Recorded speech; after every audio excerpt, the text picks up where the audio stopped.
then make it clear that nothing he was saying should be taken as him suggesting that he has abolished or changed the law of Moses. So now in Romans 7, Paul pauses, and he feels the need to say in verse 7, therefore, what are we to say?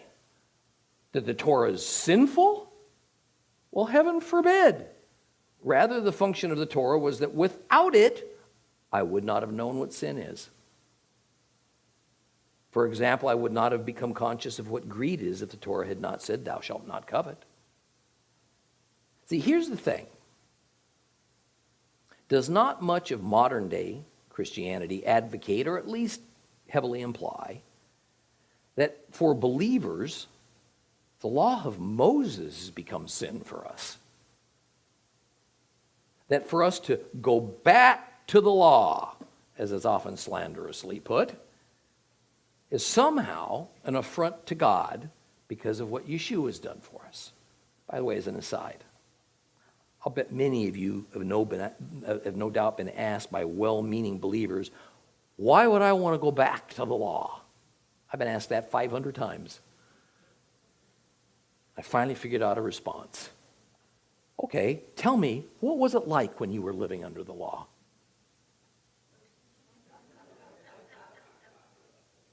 Please tell me. You usually get blank stares. See, their inference is that non-believers, or perhaps new believers, had been living their lives under the law of Moses. Right.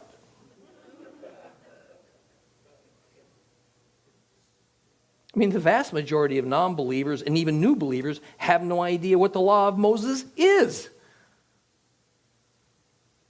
Probably have never even heard of it.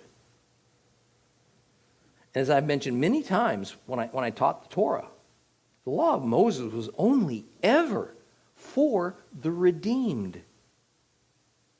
First, Israel was redeemed from Egypt. Then, a few weeks later, they received the law. That's the pattern. The law is only for the redeemed. It's only for believers. And we usually have no knowledge of it or any awareness of its importance to us until after we're redeemed. Thank you for that. So, are we to think that what God described as goodness, life, and protection for Israel, that's what he called the Torah, was actually, in practice, a defective covenant and ultimately a failure, that all it led to was sin? So it had to be replaced with a much better, brand new one with more bells and whistles. I mean, listen to what the Lord told Moses and Israel about the Torah in Deuteronomy chapter 30. You don't have to get your Bible out, but this is going to be taken from Deuteronomy 30, 10 through 20. You don't have to turn there. However, all this will happen only if you pay attention to what Adonai your God says, so that you obey his mitzvot, his commandments, and his regulations which are written in the book of the Torah, if you turn to Adonai your God with all your heart, with all your being. For this commandment which I'm giving you today is not too hard for you. It's not beyond your reach. It isn't up in the sky so that you need to ask, who's going to go up into the sky for us and bring it to us and make us hear it so we can obey it? Likewise, it's not beyond the sea so that you need to ask, well, who's going to cross the sea for us and bring it to us and make us hear it so we can obey it? On the contrary, the word is very close to you, in your mouth, even in your heart. Therefore, you can do it. Look, I'm presenting you today with, on the one hand, life and good. On the other hand, death and evil. In that I'm ordering you today to love Adonai your God, to follow his ways, to obey his commandments, regulations, and rulings. For if you do, you will live, and you will increase your numbers, and Adonai your God will bless you in the land you are entering in order to take possession of it. But if your heart turns away, if you refuse to listen, if you're drawn away to prostrate yourselves before other gods and serve them, I am announcing to you today, you will certainly perish. You will not live long in the land you are crossing the Jordan to enter and possess. I call on heaven and earth to witness against you today that I have presented you with life and death, the blessing and the curse. Therefore, choose life so that you will live, you and your descendants, loving Adonai your God, paying attention to what he says, clinging to him, for that's the purpose of your life. On this depends the length of time you'll live in the land Adonai swore he would give to your ancestors, Avraham, Yitzhak, and Yaakov. Here's the question we have to ask ourselves.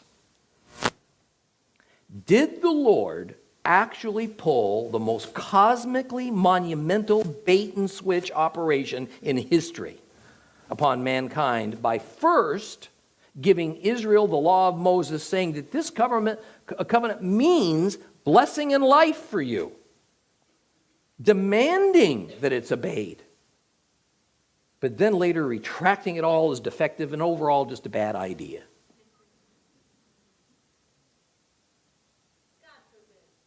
Was this entire thing perhaps a deception?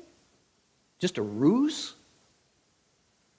Because as I've said before, and I say this in all seriousness to you, if God would do that, then why would I believe in the long-term efficacy of any covenant he would ever make?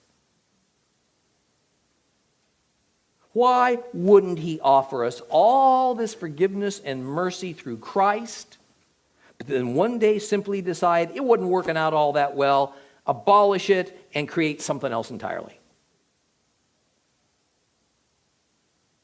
Or even more, tell us that to continue, since he said this now, to trust in Yeshua is actually foolishness. It's sin for us, because he's come up with an even newer and better covenant. This is what we're asked to accept about the covenant of Moses and Abraham, and I deny it, and I condemn it in the strongest possible way. But I'm also ashamed to admit that I believed it till a little over 20 years ago.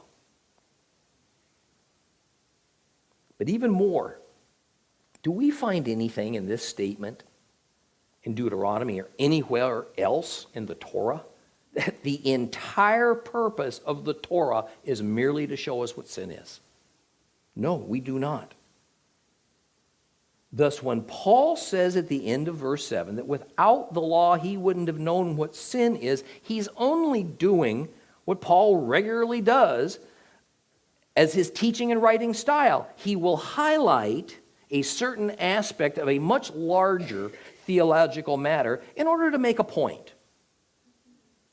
He is in no way indicating that the several other aspects of the pertinent theological principle don't exist or they don't matter. So for believers to ever imagine that Paul is saying that the single and only purpose for the Torah, the law, to exist was for God to show humans what sin is, well, that completely defies what the Torah tells us about itself. In verse 8, Paul says that apart from the law, sin is dead. This goes along with his declaration in verse 7 that the Torah tells us what sin is.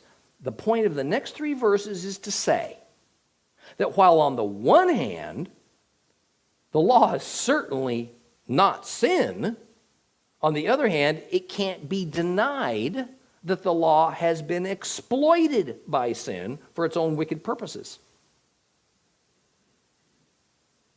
Then he goes on to explain something he also said earlier, that when God makes a law, as humans, our mere knowledge of